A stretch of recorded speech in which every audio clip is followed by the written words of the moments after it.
The Ultra Trail World Tour. Dozens of epic trail races in strikingly beautiful locations around the globe.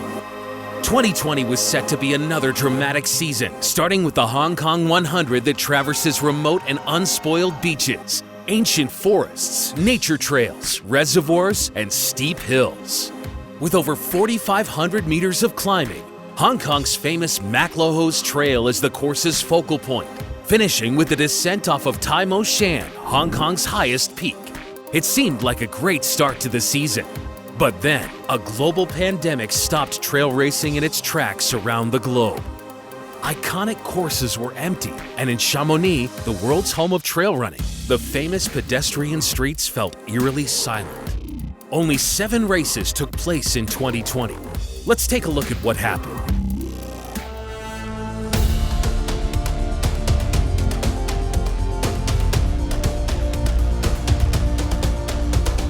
After Hong Kong, it was on to Russia's Golden Ring Ultra Trail 100, which was able to take place on schedule with health precautions such as face masks required for all runners.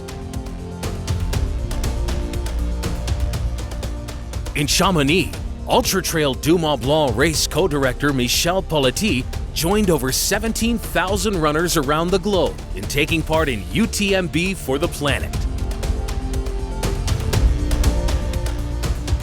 The global event featured over 17,000 runners, joining from over 100 countries, and tallied nearly 70,000 runs totaling over 800,000 kilometers. A huge success that raised 45,000 euros for the World Wildlife Fund.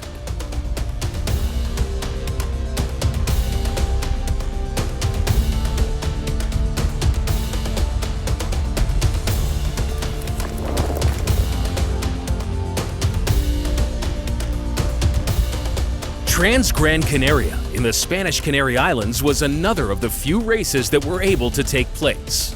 This race is known for being a true mountain running course with over 7,500 meters of ascent. Over the course of 128 kilometers, participants ran through some of the most stunning scenery the Canary Islands has to offer.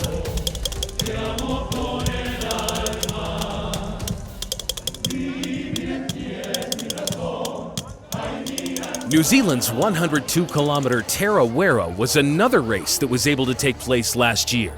This race is known for being a true mountain running course with over 3,000 meters of ascent.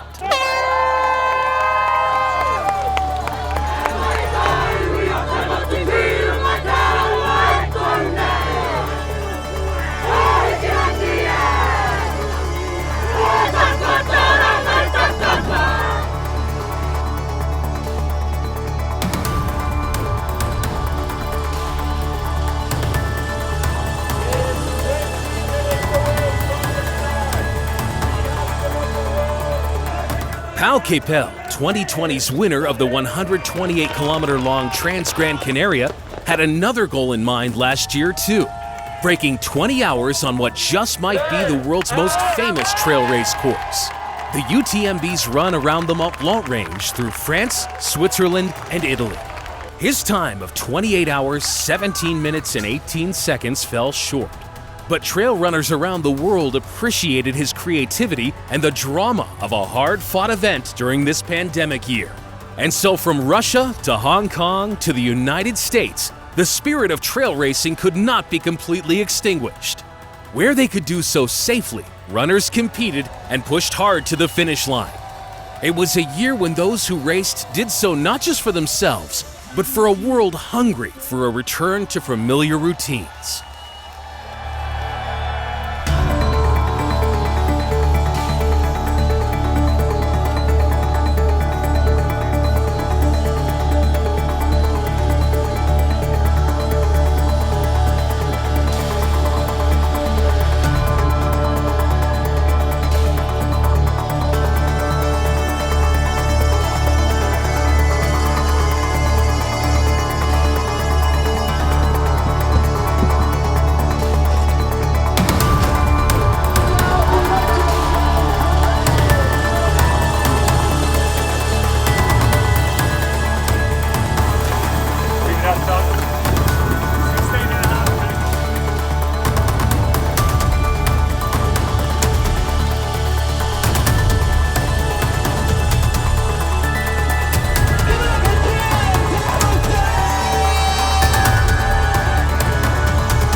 With most races canceled in 2020 due to the global pandemic, the world looked towards 2021 with optimism in hopes of returning to a sense of normalcy. While many remained locked down, New Zealand was largely spared the pandemic, and on February 13th, the country was able to safely host one of the first trail races of the year, the Tarawera ultramarathon.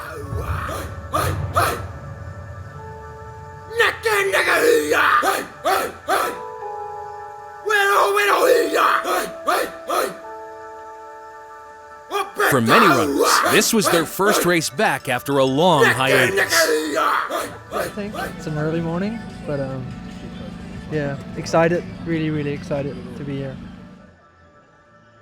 So then back this year, still full of nerves, but kind of know what I'm in for. So it's like, well, you did sign up for this. And so no, I'm really excited to see what the day's like. It's going to be hot, so quite different to 2018, which I'm excited about. Yeah, Tarawera is good. It always attracts like across the distances. It's got a large number of race competitors in that, and to run through the scenery, the bush, and that, and around the lakes. Yeah, it's a pretty beautiful course. Racing's always competitive once you're on a start line, and so I'm just looking forward to getting out there and mixing it up. Yeah, but surprising, like 700 or so entered in the 102, which is unbelievable. Mostly Kiwis, which is awesome. Pretty lucky to have an event like this. I mean, nowhere else in the world can do this at the moment. Starting in Rotorua, a city known for its strong Maori heritage, racers are welcomed with a traditional Maori dance, bidding them good luck and marking the start of the Tarawera ultramarathon.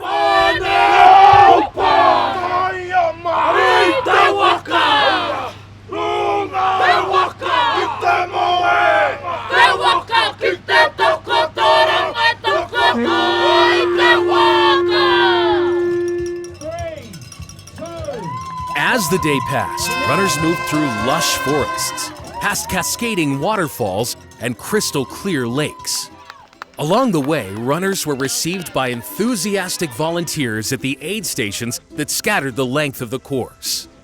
Those in the know, who closely followed ultra trail racing, quietly wondered to themselves if this might be one of those moments that shifted trail running in a fundamental way.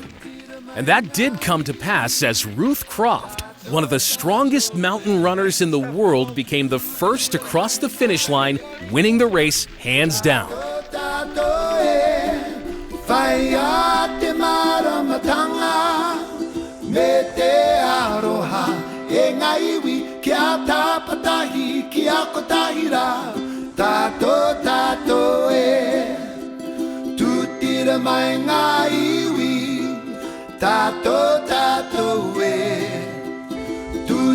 Mai ngai wi tato e fai a te maramatanga me te aroha e ngai wi ki a tapatahi ki a kotahira tato e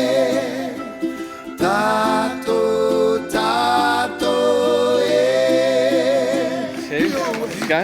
So I've almost done a marathon distance. Only another 1.5 to go.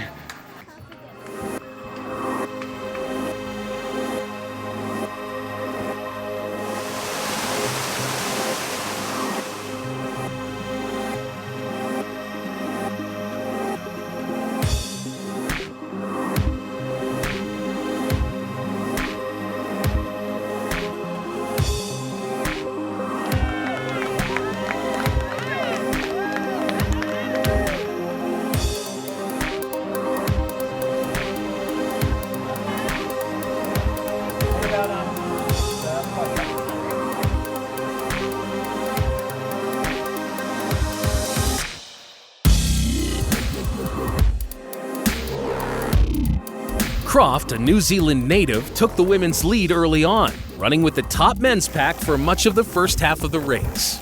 Croft took the overall lead around the 50-kilometer mark, followed closely by Rhys Johnston, a local athlete from Rotorua.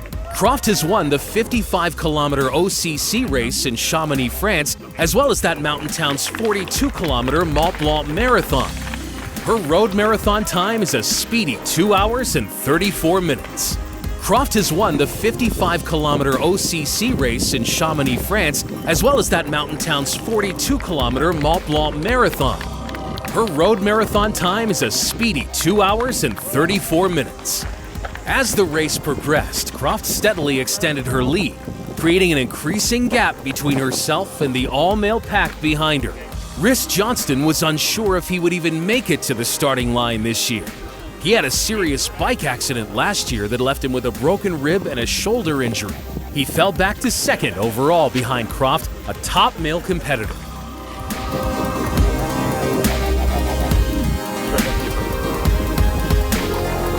Knack, I know, but I gave it a crack last year. I'm doing shitloads better, so I'm pretty happy. Yeah.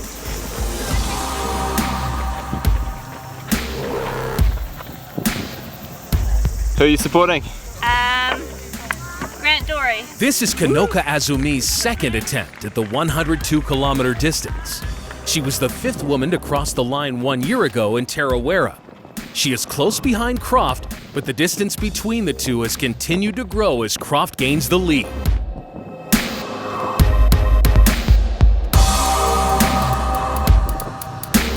We're going to be watching very, very closely as she approaches.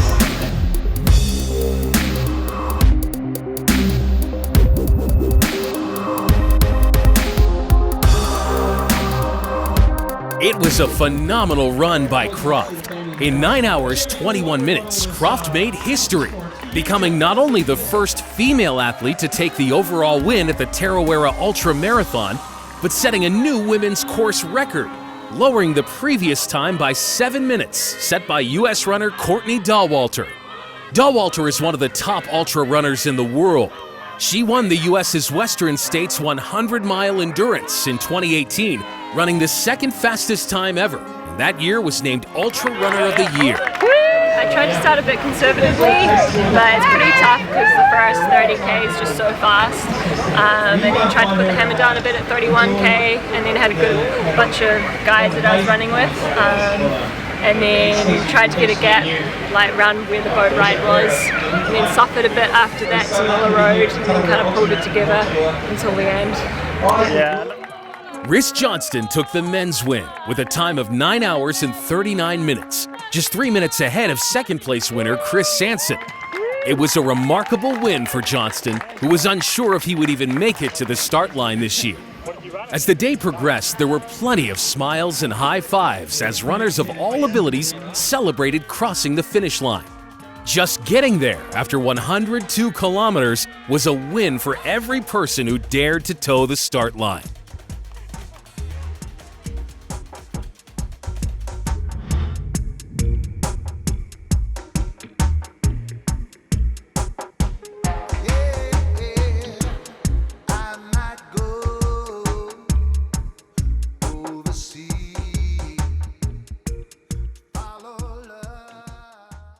As this year's races continued to be canceled around the world, events in the Southern Hemisphere were still, for the moment, able to take place.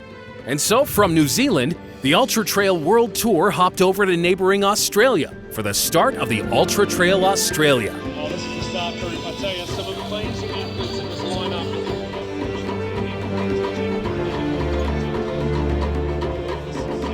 Now the largest trail run in the Southern Hemisphere, the 14-year-old Ultra Trail Australia has developed into an inclusive and iconic 4-day trail running festival. Located to the west of Australia's capital city, Sydney, Ultra Trail Australia takes place in Katoomba, the city of blue mountains that's a popular resort town with pristine trails and majestic rocky bluffs. On May 15th, runners from around Australia gathered for the highly anticipated race.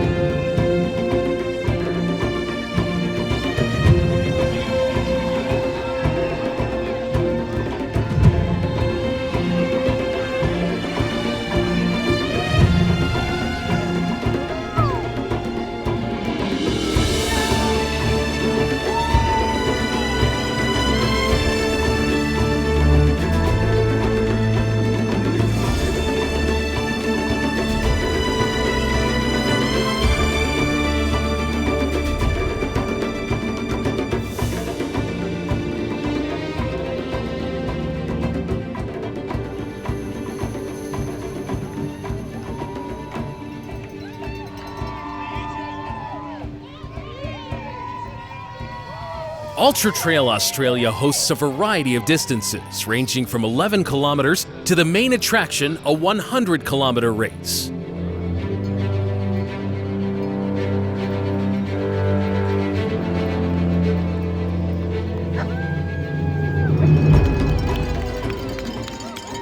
Throughout the course, runners weave between the scenic trails of the Blue Mountains and along historic streets of the small towns en route. Along the way, onlookers cheer the runners forward.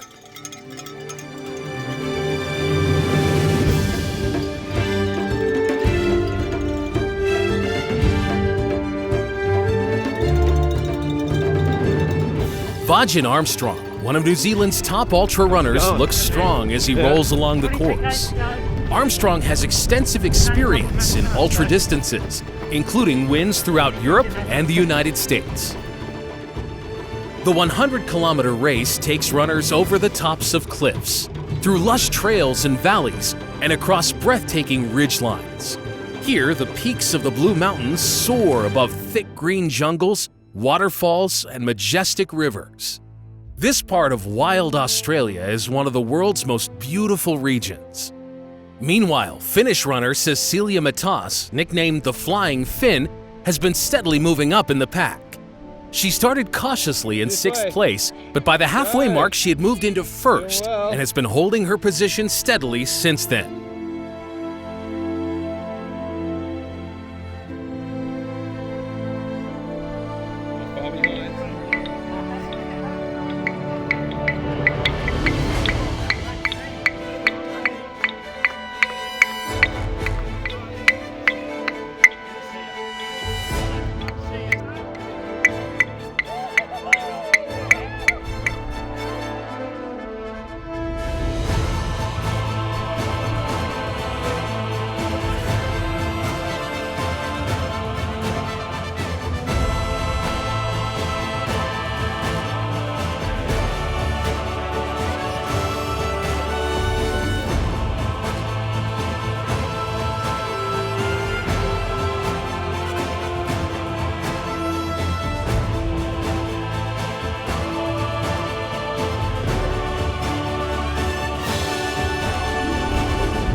In order to reach the finish line, runners must make one final push, climbing more than 950 stairs in the famous Ferber Steps.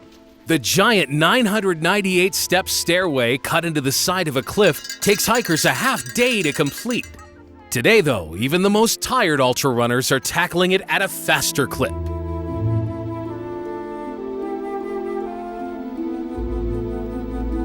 The climb over, runners enjoy a high-elevation cruise past cliffs, over ridgetop bridges, and along quiet forest roads.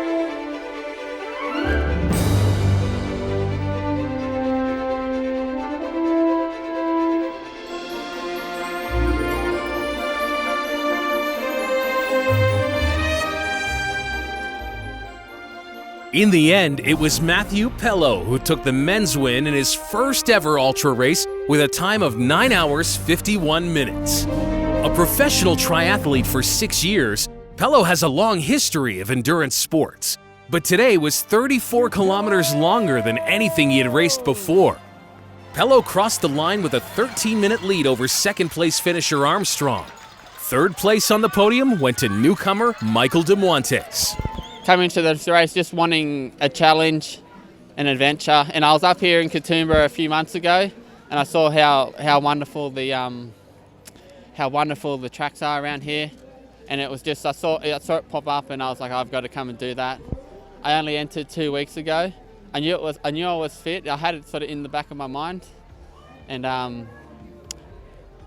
yeah, it's just, I don't know. That was totally unexpected. I thought if I got lucky, I might have got a podium or something like that. And as I was racing, I was feeling good, and as the miles ticked over, I didn't seem to lose my strength very much, and then I managed to hold it together at the end there. That last 10K coming up and over all those rolling hills and then up further steps was brutal. And then, yeah, I wouldn't wish it upon anyone, but. Second place in the men's race went to Vajan Armstrong, crossing the line in 10 hours and 4 minutes. Cecilia Matas finishes first for the women with a time of 11 hours 35 minutes. Matas now lives on Australia's Sunshine Coast. Oh my God, sisters are a bit hard this time. I can't describe with words, like I was not expecting to finish first. I was hoping for a good run, and just so that body and mind feels good, and they just aligned, and I felt amazing. And for me, that's all that matters. This is just a bonus, so I'm a bit like, oh, yeah, I was not expecting it. Throughout the day and into the night, finishers of all stripes crossed the line, each creating memories they would not soon forget. In a year that had few such special moments, it felt all the more poignant. If the past year has been known for pandemic lockdowns and a virus that challenged the health and well-being of the globe, trail running provided a bright spot that kept the human spirit very alive. Around the world, trail running and trail racing served as a metaphor to remind us all that with creativity and persistence, humanity would soon cross its own finish line, leaving the pandemic behind. Now, as the Ultra Trail World Tour heads into a 2021 race season, there is good reason to hope for a return to normalcy and to countless finish line celebrations yet to come.